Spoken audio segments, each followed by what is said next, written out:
Long मार्च के 5वें दिन ईसीएल में नाम पढ़ना शुरू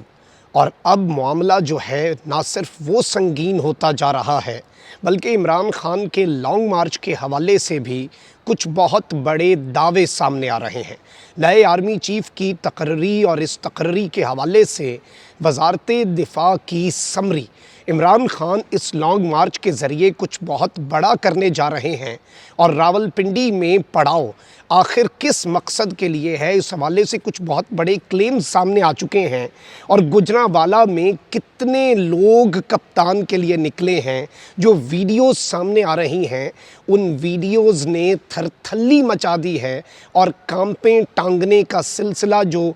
4 दिन से शुरू था, 5वें दिन अब बौखलाहट और फ्रस्ट्रेशन में बदल चुका है और चीखें अब लंदन तक सुनाई दे रही हैं, क्योंकि खान साहब ने नवाज शरीफ को भी चैलेंज कर दिया है। बिस्मिल्लाहिर्रहमानिर्रहीम, अस्सलाम वालेकुम नाज़रीन कराम, मैं हूं मखदूम शहाबुद्दीन और आप देख रहे हैं मेरा फेसबुक और यूट्यूब चैनल। उम्मीद करता हूं आप सब लोग बखैर वाफ़ियत होंगे और जहां भी होंगे अपने अहले खाना समेत खुश भी होंगे और महफूज भी।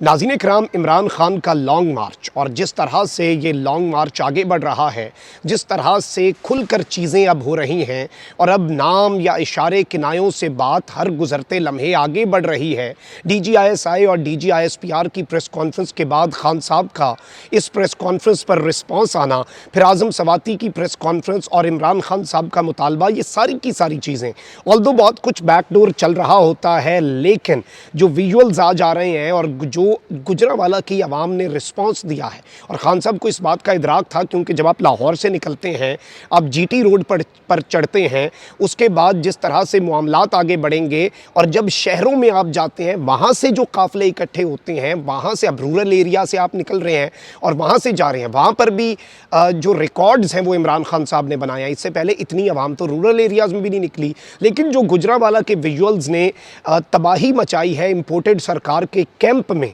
और जो वहाँ पर इस वक्त और लंदन तक जो चीखें हैं वो सुनाई दे रही हैं, और लंदन जो है वहाँ पर भी बहुत ज़्यादा मामलात के ऊपर चीज़ें हुई। कल नवाज शरीफ साहब ने कहा कि इमरान खान का कोई मुतालबा नहीं मानना, ये नहीं करना, वो नहीं करना। आज ही इमरान खान साहब ने नवाज शरीफ साहब को ज़रा उसका एक रिस्पॉन्स दिया है और इमरान खान साहब ने साबिक वज़ीर आज़म नवाज शरीफ को वतन वापस आकर अपने मुकाबले में इलेक्शन लड़ने का चैलेंज दे दिया है। नवाज शरीफ साहब यही चाहते हैं ना कि वापस आएँ, उनकी नाअहली ख़त्म हो, वो इलेक्शन लड़ें, कौमी असम्बली के रुकन मुंतखब हों, चौथी मरतबा वज़ीर आज़म बने, अब ज़रा आएँ मैदान में। क्योंकि गुजरांवाला में लॉन्ग मार्च के शुरका से खिताब में इमरान खान ने कहा कि बाहर से स्क्रिप्ट दी जाती है कि रूस से सस्ता तेल नहीं लेना, अमेरिका से NOC ली जाती है कि रूस से तेल ले सकते हैं या नहीं। उन्होंने कहा कि मेरा जीना मरना पाकिस्तान में है, मैं नवाज शरीफ नहीं कि मैं पाकिस्तान से भाग जाऊँ। नवाज शरीफ इंतज़ार कर रहा है कि उसको ताकतवर लोगों से NRO मिल जाए, फिर वो वतन वापस आए। हम सब मिलकर नवाज शरीफ का इस्तकबाल करेंगे, उनको एयरपोर्ट से अडियाला जेल खुद लेकर जाएंगे।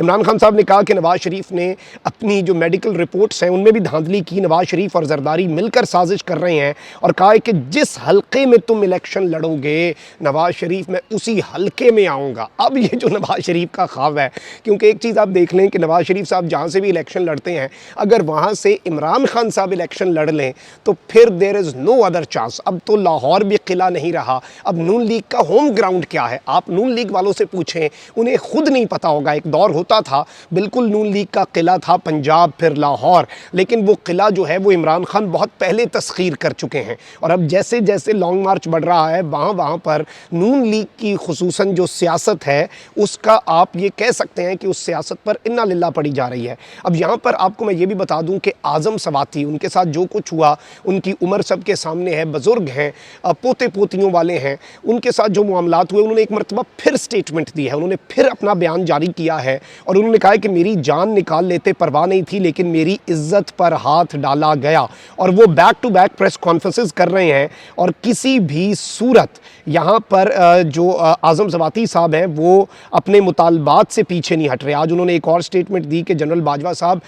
इससे अच्छा मेरी जान निकाल लेते, मुझे कलमे की कसम है कि मुझ पर तशद्दुद किया गया, सारे रास्ते जब मुझे गिरफ्तार करके ले जा रहे थे मुझे मारा गया, मेरी चीखों पर फिर वीडियोज़ बनाई गई, मैं फरियाद क़यादी की हैसियत से सारी एजेंसियों से कहता हूँ कि मुझे इंसाफ फराहम किया जाए। इसके साथ ही साथ अगर देखा जाए तो लॉन्ग मार्च का मोमेंटम बढ़ रहा है। दूसरी जानिब इम्पोर्टेड सरकार की जो तैयारियाँ हैं लॉन्ग मार्च रोकने की, वो भी बढ़ती जा रही हैं, वो भी तेज़ होती जा रही हैं। तो इस सब के अंदर अब जो मामलात सामने आ रहे हैं, अब जो डिटेल्स सामने आ रही हैं कि जो नाम है वो ECL में डलने का सिलसिला भी शुरू हो चुका है और पहला निशाना जो है वो शहबाज गिल बने हैं। PTI रहनुमा शहबाज गिल का नाम एग्जिट कंट्रोल लिस्ट यानी कि ECL में शामिल कर लिया गया है और ये इमरान खान साहब के चीफ ऑफ स्टाफ जारी बात है। और इस सब के अंदर इस्लामाबाद की ज़िलाई इंतज़ामिया की सिफारिश पर यह नाम ECL में डाला गया है। अब ज़िलाई इंतज़ामिया डिस्ट्रिक्ट एडमिनिस्ट्रेशन जो है इस्लामाबाद की, उसे शहबाज गिल साहब से क्या इश्यूज़ हैं,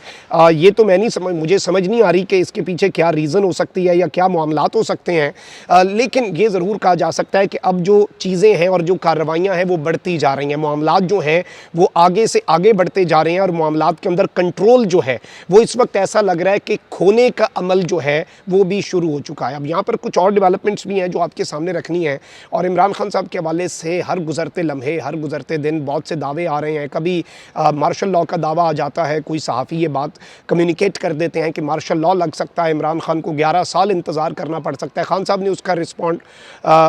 रिस्पॉन्ड किया उस चीज़ के ऊपर और कहा कि लगा लो मार्शल लॉ। अभी जो मार्शल लॉ से भी बदतर हालात हैं और देख लेंगे उस चीज़ को भी, यानी वो मार्शल लॉ से भी खौफज़दा इस वक्त नज़र नहीं आ रहे कि मुझे डराया जाता है। इसके साथ ही साथ ये भी दावा सामने आया, एक जानिब कहा जा रहा कि जी इमरान खान साहब ने ताहयात एक्सटेंशन ऑफ़र की, वहीं दूसरी जानिब एक दावा आया कि इमरान खान साहब अप्रैल में सैक करने लगे थे, अपनी मर्ज़ी का एक आर्मी चीफ जो है वो लगाने लगे थे। तो ये सारी चीज़ें एक जानिब तो आ रही हैं और इमरान खान साहब ने इस पूरे मार्च के अंदर किसी भी सूरत अगर आप देख लें तो आर्मी चीफ की तायुनाती या किसी कैंडिडेट के ऊपर बात नहीं की, जो कि बड़ी खुशाइंद है क्योंकि इदारा एक प्रोफेशनल इदारा है, उसके अंदर जितने लोग हैं वो सारे काबिल हैं, वो सारे एक बड़े रिगरस और मेरिट वाले प्रोसेस से गुजर कर आगे आते हैं। और इमरान खान साहब इस पर एतराज़ करते तो उस पर हम भी एतराज़ करते, लेकिन उन्होंने एतराज़ नहीं किया, उन्होंने एक मुहिब वतन पाकिस्तानी होने का सबूत दिया। लेकिन अब इस सब के अंदर एक और दावा सामने आया है और रऊफ़ क्लासरा साहब हैं, इन्होंने अंदर खाते एक बहुत बड़ी गेम चल रही है उसके हवाले से कुछ दावा किया और इन्होंने कहा है कि इमरान खान ने इस लॉन्ग मार्च में अचानक ये सुस्त रवि का शिकार क्यों हुआ है और इसमें तेज़ी कब आएगी, यानी कि इमरान खान साहब जो 4 तारीख को पहुंचना था वो जेलम तक का प्लान क्यों दे रहे हैं और क्यों ये इमरान खान साहब ने मामला किया जिसने इम्पोर्टेड सरकार को भी सरप्राइज़ कर दिया। अब ये जो क्लासरा साहब का दावा है इसमें ये कह रहे हैं कि इमरान खान देर इसलिए कर रहा है कि जैसे ही समरी जाए वजारत दिफा की तरफ से आर्मी चीफ की तकर्री के लिए तो वो और उनका लाओ लश्कर इस्लामाबाद और पिंडी के निवाह में हो, यानी कि जैसे ही आर्मी चीफ की तकर्री की समरी मिनिस्ट्री ऑफ डिफेंस भेजती है, एक समरी का एक प्रोसेस होता है, वो अभी तक नहीं भेजी गई, जैसे ही वो जाए ये तेज़ हो जाएं और अभी ये सुस्त रवि का शिकार हो रहे हैं और ये इस सारे मामले के अंदर कुछ चीज़ें करना चाह रहे हैं और इस सब के अंदर ऑब्वियसली बहुत से क्वेश्चंस जो हैं वो भी रेज़ हो रहे हैं कि ये सारे का सारा दावा क्यों है। अब यहाँ पर यही है कि इस सब के अंदर या तो इस मार्च को वो जो मुक़्तदर हल्के हैं वो लेट कर जाएं क्योंकि हो सकता है कि जो नई तायुनाती हो वो एक आवाम की जो राय है उसके ऊपर बहुत सी चीज़ें हो जाएं, हुकूमत को जाना पड़ जाए और अगर नया चीफ इमरान खान साहब और आवाम का जो इस वक्त एक प्रेशर है उस पर होता है तो उसके बारे में ज़ाहिरी बात है कि नए आने वाले जो होंगी तकर्री होगी जो उन्हें obviously he has to stay and he has to stay for 3 years, तो वो उनकी पॉलिसी क्या होगी ये तो सबको देखना होगा। जो न्यूट्रल रहने की पॉलिसी है कि आपने पॉलिटिक्स में इंडल्ज नहीं करना, उस पर भी बहुत सी चीज़ें होंगी। अब यहाँ पर शेख रशीद साहब की भी एक स्टेटमेंट है जो कि बड़ी काबिल ज़िक्र है। उन्होंने कहा है कि इमरान खान की हिकमत अमली नवंबर में फ़ैसला लेकर जाएगी, हुकूमत की इलेक्शन सियासत जो है वो दफन हो गई है, इसलिए हुकूमत खौफ फैला रही है। और जो इम्पॉर्टेंट चीज़ है जो इन्होंने कहा है कि इमरान खान की सियासत नवंबर के अंदर सारे डिसीजंस, इमरान खान की जो इस वक्त पॉलिटिक्स है, इमरान खान की जो स्ट्रैटेजी है जो वो किसी को नहीं बता रहे और उन्होंने अभी चेंज भी की है, स्लो हुए हैं। तो अब देखना यह है कि ये ऊँट किस करवट बैठता है और मामलात किस नहज पर जाते हैं, क्योंकि बहुत से दावे, बहुत से क्लेम्स, बहुत सी चीज़ें हो रही हैं। लेकिन मुल्क के हक़ में क्या बेहतर है? मुल्क के हक़ में सिर्फ एक चीज़ बेहतर है कि पाकिस्तान की बका इसी में है कि पाकिस्तान का सबसे मकबूल सियासी रहनुमा और पाकिस्तान की बका और पाकिस्तान की सलामती के ज़ामिन इदारे, इनके दरमियान कशीदगी ना हो, इनके दरमियान किसी किस्म की टेंशन ना हो, लड़ाई ना हो, क्योंकि इसका फ़ायदा सिर्फ़ और सिर्फ मुल्क के दुश्मनों को है, उसके अलावा किसी को नहीं। अपना बहुत ख्याल रखें। अल्लाह निगहबान। पाकिस्तान जिंदाबाद।